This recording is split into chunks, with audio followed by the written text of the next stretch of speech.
Hello everybody. Welcome to a stormy Friday morning here in Mississippi. We've got a little bit of a storm passing through. It's raining nicely outside. You can probably see the rain bouncing off my pickup in the back and see that the wind's blowing it around a little. Might even get a chance to see me get wet if you stay tuned.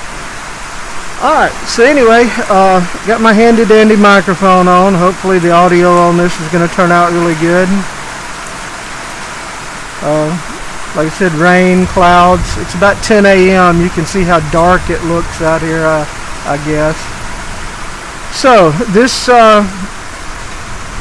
this is the first installment in my hurricane preparedness, and I wanted to start off this series, and I'm looking maybe 5 or 6 videos. It may be more, maybe a little bit less, but we shall see. I'm going to move this around just a hair. We shall see.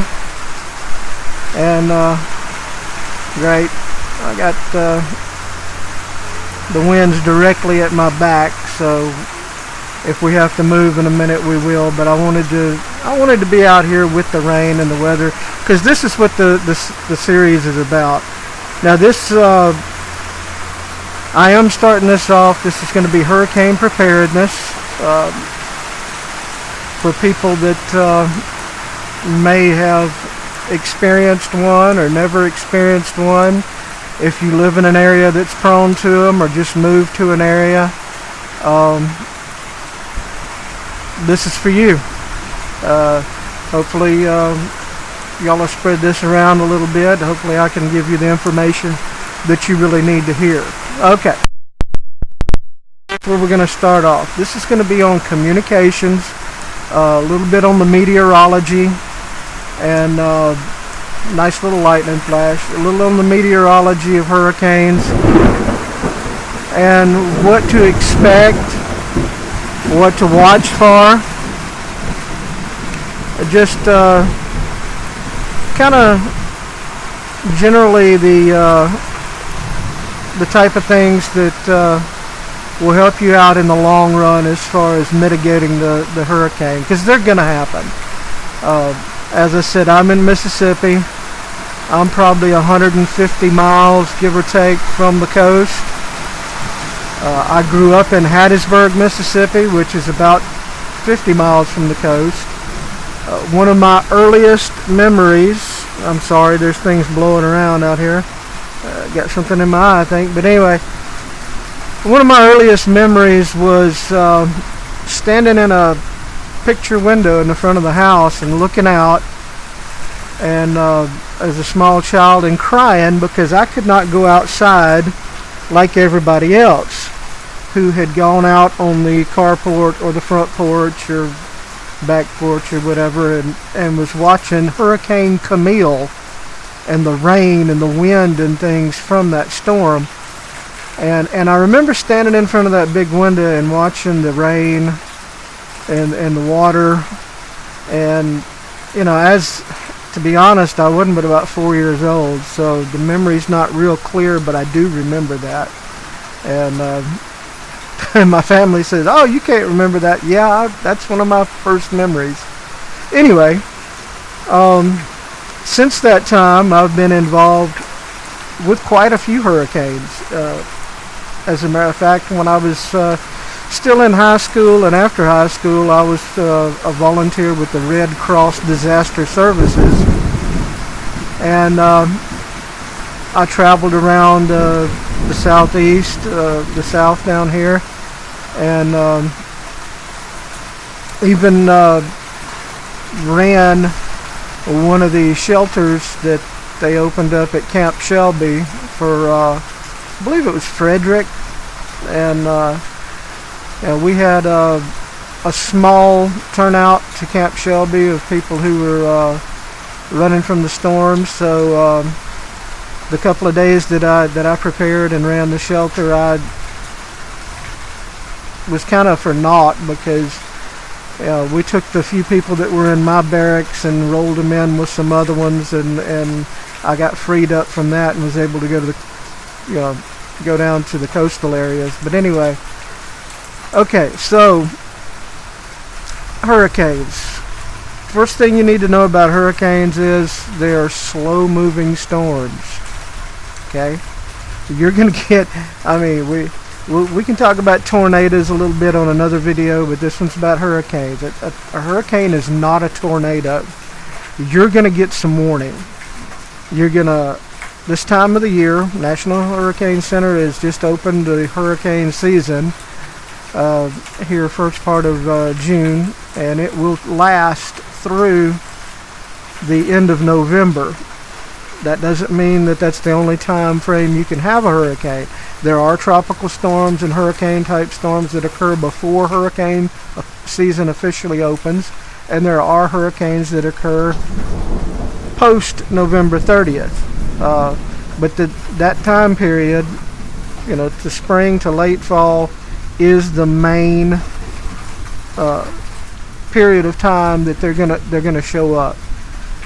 And here's the thing: during that time frame, you need to keep your eye open, keep your ear to the wires, figure out whether something's coming or not. Hey, check at least once a day. Check in, find out if the National Weather Service or the National Hurricane Center has anything they're watching. There was a tropical invest, which is a tropical disturbance that is not a depression, and it's not a tropical storm or a hurricane, and it was down off the coast, the Gulf Coast of Mexico, and expected to come up near Huntsville and up through like Houston area.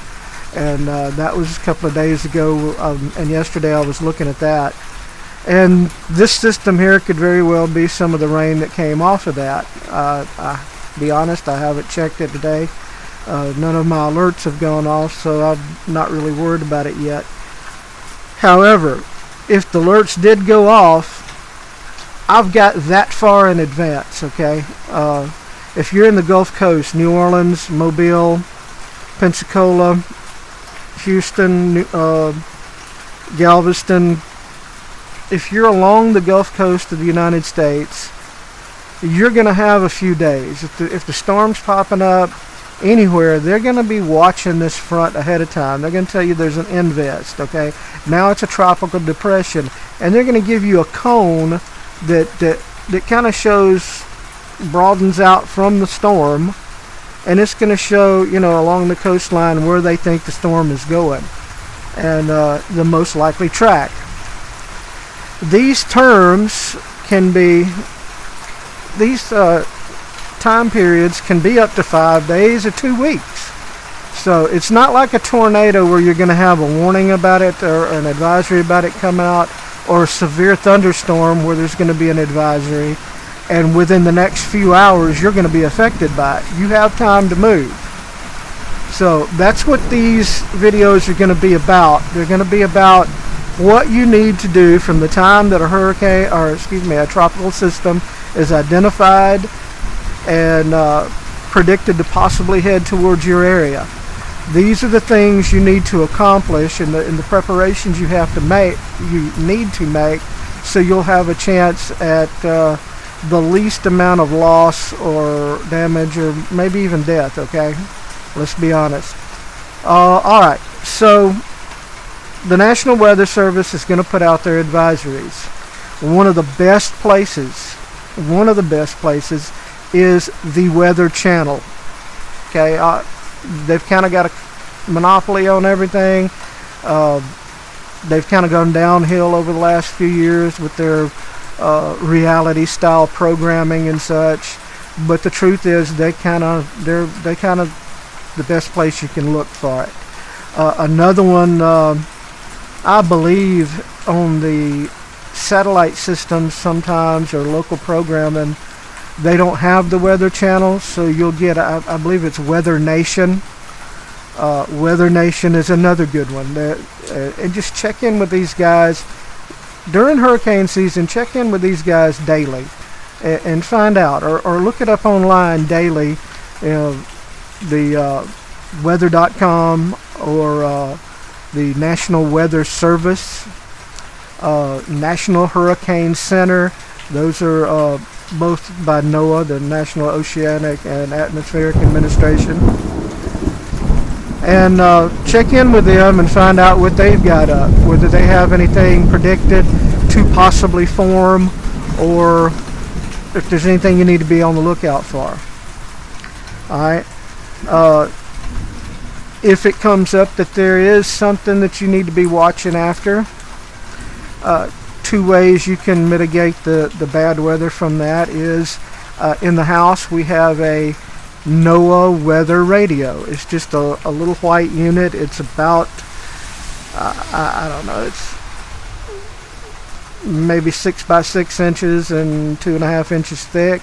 Antenna on the back of it. You plug it in. It's got a 9-volt battery or whatever battery backup, and you program in your own codes for your area, or your county code or your area code into it, and any National Weather Service or local weather service severe weather alerts that come out or advisories will come over that. Kind of a side note, and of course I hear a train in the distance, but anyway, kind of for a side note, nuclear strikes as came out over the alert system, you know, emergency alert system, things like that will also come over this radio. Anyway, that's one way. Get you a NOAA weather radio. They're cheap, they're easy. You set it up, you set it over in the corner on the table, and you only have to worry about it when it goes off and advises you. However, there is a button you can push on it, and that button will open the radio up, and you can listen to current weather being given. Any advisories, they'll keep repeating. Current weather will be on it. I'll show you in a minute and give you an example of this. But the current, it's a loop. It's like a computerized voice that gives the weather for your area on a loop, or for the state and the region. And you know, say you just wondering, today's Friday, you want to go fishing tomorrow or go golfing or whatever you do, and you're wondering is what the weather's going to be tomorrow. Well, you turn this thing on, and within a couple of minutes you hear the weather for your region, your state, and your locality, and you'll have that information. Another option is civilian radios, like AM/FM, small AM/FM radios now. Some of them have the weather band on them. You can use those. The CB that I have in my pickup back here, it has a weather band on it. I can listen to the radio weather forecast and alerts on that.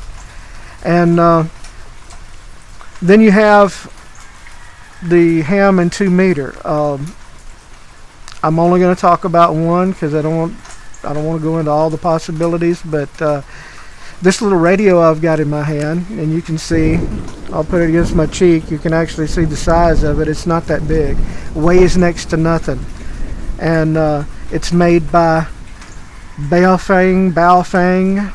It is a true ham radio. You program frequencies into it, and they have a disc and a programming cable you can buy and use your computer to program in and name the channels, like weather 1, whatever. This radio, I'll turn it on. Channel mode. At 9:33 a.m. Central Daylight Time. This is severe thunderstorms were located along a line extending from near Alamucha to 10 miles southwest of Crandall, moving east at 65 miles so per that's hour. Actually in my area. 60 miles per hour. But this radio has the radio band programmed into it and several others, and a separate band that you don't have the opportunity to program. It's just already in there.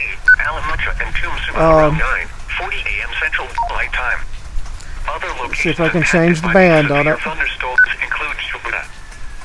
Frequency channel mode. On the lowest floor of a building. Is another one that's in there that you may be interested in is AM, FM radio. Yeah, you can even listen to music on this thing. The battery on this little dude lasts like 16 hours. It is a sealed battery that comes with it. You can buy a battery pack case that fits onto it that's a little bit bigger, that loads up with AA batteries that you can replace in the field if you need to. But this is a true ham radio. Now, the upside, other than being lightweight, and I can listen to the radio, I can listen to the weather band, I can talk on this on some frequencies. In some circumstances, I've got the local airport frequency on it that if I needed to advise them of something while I'm out flying around, I've got those frequencies programmed in. But one of the big things about this is you can put the ham band in, the local user ham band that they use, and in an emergency, there is a tornado on the ground, there's been a tornado struck, you're in bad straits. In an emergency, you can talk on this thing in the ham bands without having a ham license, okay? But only in an emergency. You don't want to be on there trying to chatter away. FCC will fine you for that.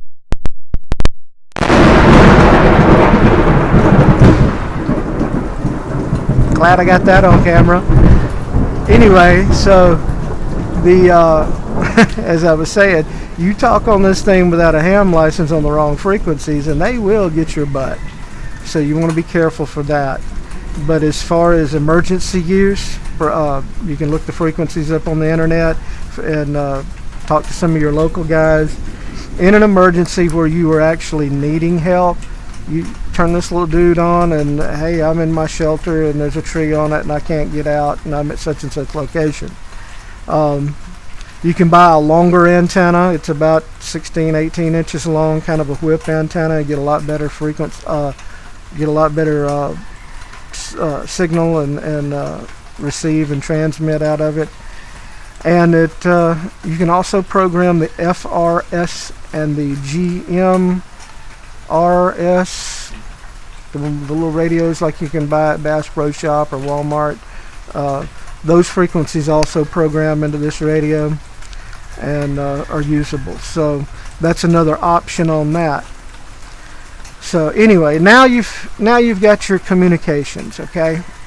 And don't let me bypass, and I'm on my cell phone because my laptop's down, but this cell phone right here, you can program your cell phone, most cell phones, to receive weather alerts from your National Weather Service or your local television weather service or whatever.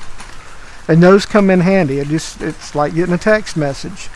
And I found out driving across the country trucking, I have found out that these things will follow you no matter where you're at, and you know, your phone kind of, whatever's coming off your local tower, your phone will pick it up if you set it up that way.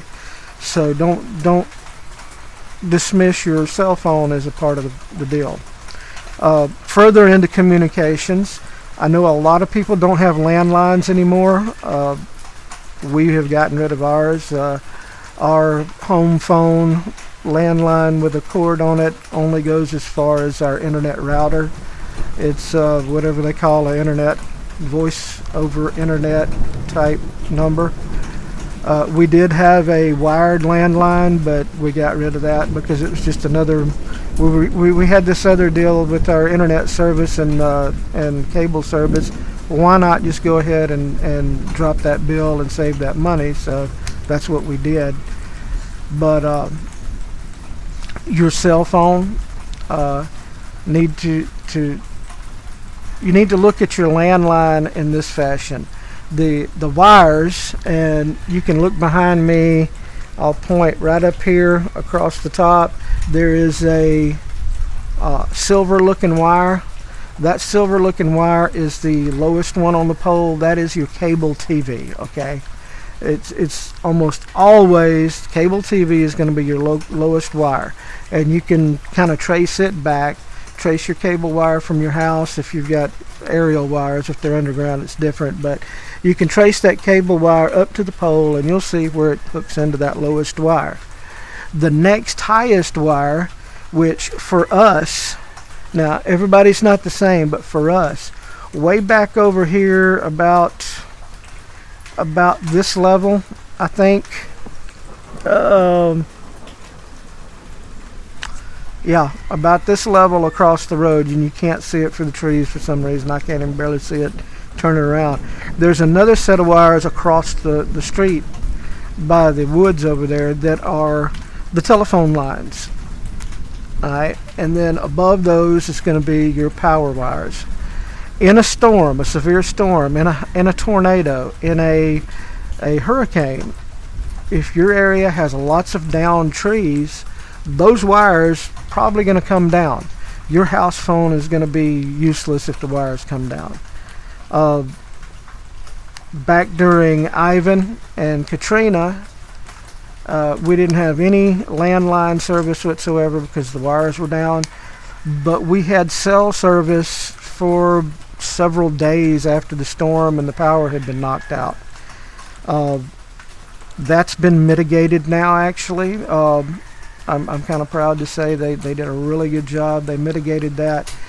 The battery banks that are at the cell sites, they improved them, and they've even now they bring in portable generators, the big ones that are like two single axle trailers you pull behind a truck. They bring in these generators and they hook up to it, so the batteries keep powered and your cell phone's going to work where it didn't before, given that the other infrastructure is still intact. And so don't completely count out your cell phone, but there's still going to be a possibility that your cell phone fails due to other infrastructure, because the truth of the matter is your cell phone goes to a tower, alright, and that signal from your cell phone to the tower, it converts down in the little shed below the tower, it converts into the landline, the fiber optic network, and it travels to wherever your call's going, and it jumps back into a tower and goes to your buddy's cell phone over there. So that infrastructure, that wired or fiber optic infrastructure, is necessary to be able to make a phone call on a cell phone. I mean, it's not like a radio. It's not going to just travel through the air from phone to phone. It just doesn't work that way. But anyway, so like I said, maybe one of these, and I'm going to tell you, this radio right here, with the capability to talk, I can get on this thing and I can talk 10, 15 miles easy. And depending on atmospheric conditions, I can talk what they call skip for much further distances than that.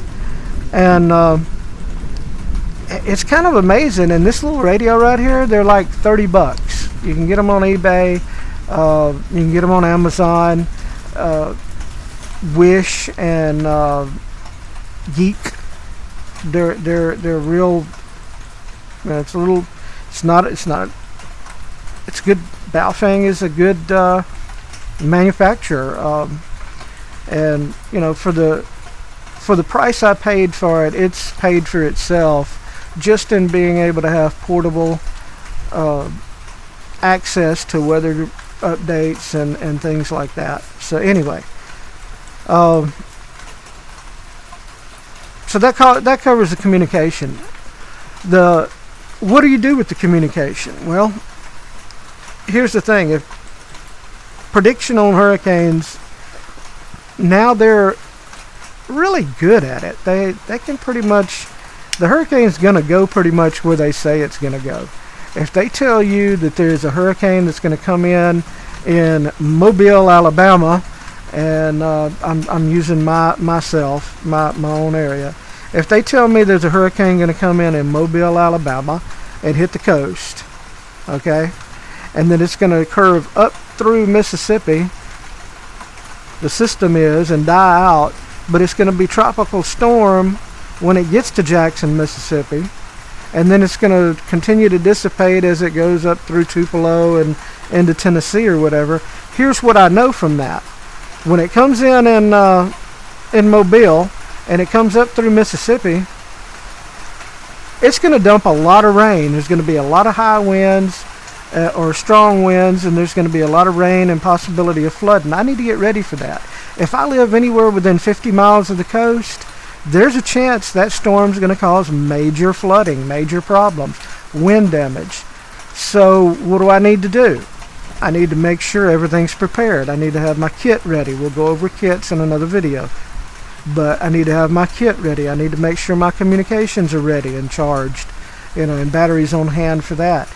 I need to make a plan. How big is this storm going to be? Is it going to come in as a tropical storm? Is it going to come in as a category 4 or 5? And here's the thing. If you're within about 75, 100 miles from the coast and it's coming in at a category 5 and expected to pass through your area, go somewhere else. There's no excuse for it. Get on the phone, get on the internet, Travelocity or Booking.com or whoever, and book you a hotel room somewhere up north and away from there. Pack up your family and your stuff and your pets and get out. Okay? It's not a tornado. It didn't take you by surprise. You are choosing to place yours and your family or whoever's life's at risk if you're going to stick around. Well, first you hear about it, make your plans. Go to a relative's house or something and go away. Get out of the area. That's the first way that you use this information. You don't have to leave immediately. Make your plan, make your plans early, because these hotels are going to fill up, I promise you. The closer you are to where you start out, going north and away from the storm, the more likely you're not going to find a room if you don't book it early. And here's the thing. You can book these rooms. You can call up their reservation lines most of the time and book these rooms. And as long as you can tell them the day before, 5 o'clock the night before you're supposed to check in the next day, you call them up, you say, hey, storm dissipated. It's not going to be as bad. We're not going to be making the trip. I need to cancel my reservation. Everything's cool. Just check with whoever you're booking with on that, and they'll explain it further. So, plan to leave. That's the first thing. Get out.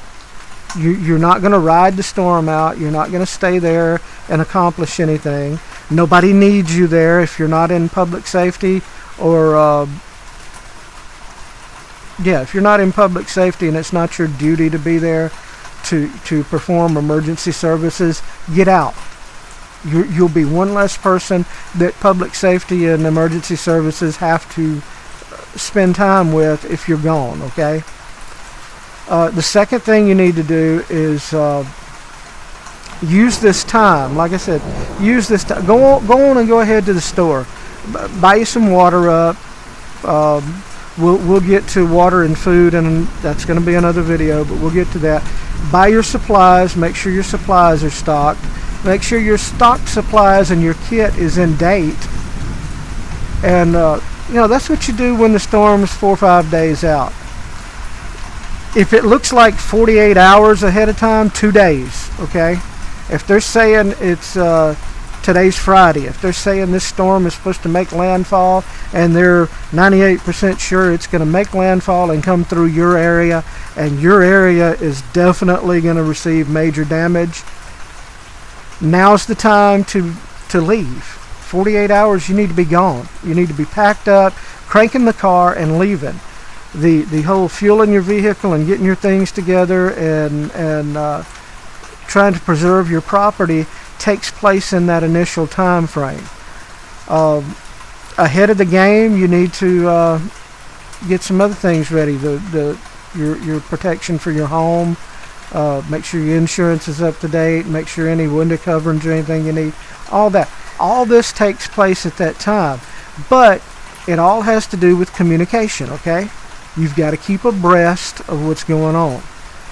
And like I said, the best way to do that, television with the Weather Channel or Weather Nation, weather radio, dedicated weather radio alert unit in your home, and internet, your cell phone with your notifications and stuff on it.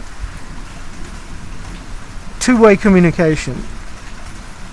Like I said, about $29 to $32 is what these run, delivered.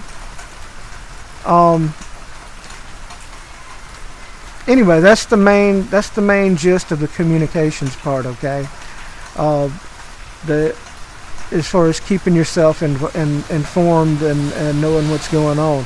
The second part I'll tell you is the second part of your communications is communicating with other people. Okay, let your family know, let your friends know.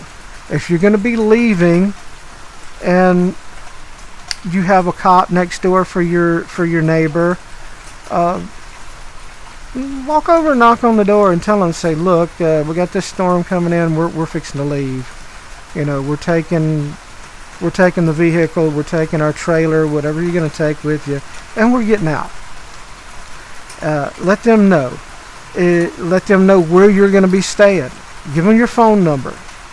Give them your place that you're going to be staying, your family member's house, your